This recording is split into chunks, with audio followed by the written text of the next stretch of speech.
A lot of hype around Le'Veon Bell. I'm for it, by the way, but I think more realistic option and better complement / fit to Mac would be Mark Ingram. Thoughts on him in the veteran running back market outside Bell? Will you pull up the free agent running backs, Joey? I will, yeah. Look, I've always liked Mark Ingram a lot, but that would go against kind of my thinking of how to build running backs with roster in today's NFL. I would shy away from a veteran running back that you just never know, tread on the tire, and how long is that guy going to be producing at that level? And I mean, what is Ingram? Is he 27? Ingram's 29. 29, man. I just don't view running back as that big of a need here in 2019. Now, Marlon Mack, durability, is that a question? I guess he got nicked up with the hip, late in that Kansas City game. I still think with a Mack, with a Wilkins, with a Hines, you couple that with a running back right around the 4th or 5th round, I would say that quartet of a group, and maybe with that 4th round pick, you pick more of an Ingram guy, more of a in between the tackles, do the dirty work, those types of things. That would be the route I would probably go. I really like Mark Ingram, though, and I wouldn't be, as long as it was a reasonable price, even though you have a ton of cap space, I probably wouldn't hate it as much as my general philosophy thinks about 29-year-old running backs. All right, this is from Cody Felger. Did you look up running back? Oh, yeah. My bad. Is there anybody that stuck out to you? No, there's really not. Bilal Powell's 30.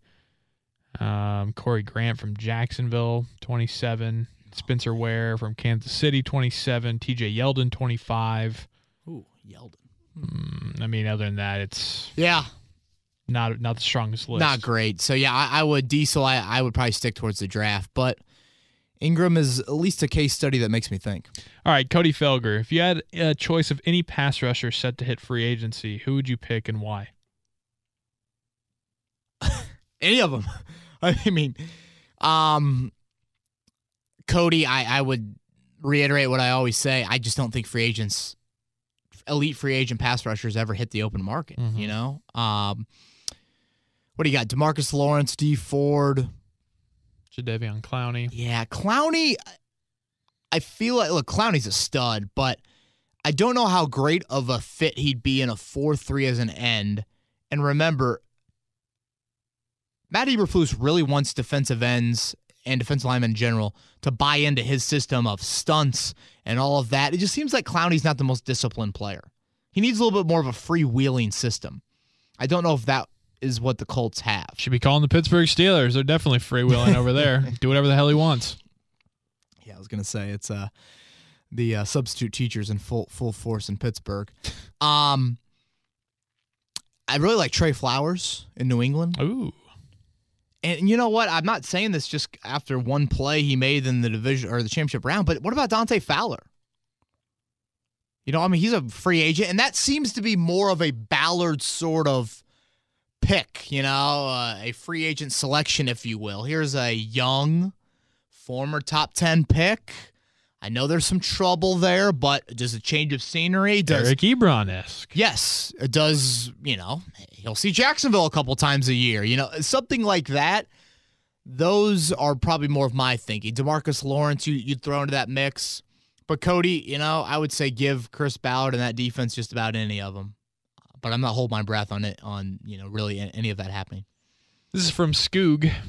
New England makes do with a million mid-tier free agents instead of one or two bank busters. Is that a strategy we'll likely pursue? For example, Golden Tate. Skoog, I think you're onto something. I think that's what Chris Ballard wants to do, right?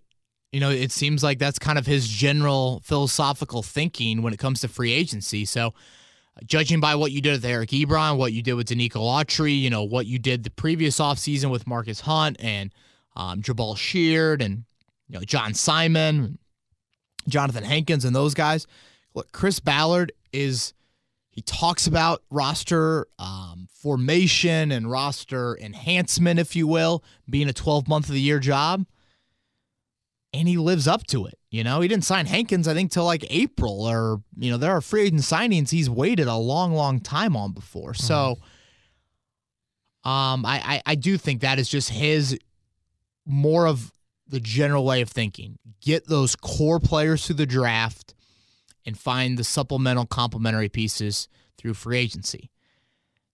I'm probably open to taking a little bit more of a risk, and we'll see maybe if Chris Ballard changes that thinking or alters it. He won't change it, I guess alter it a little bit now that he's got a culture that I think is in pretty good foundation.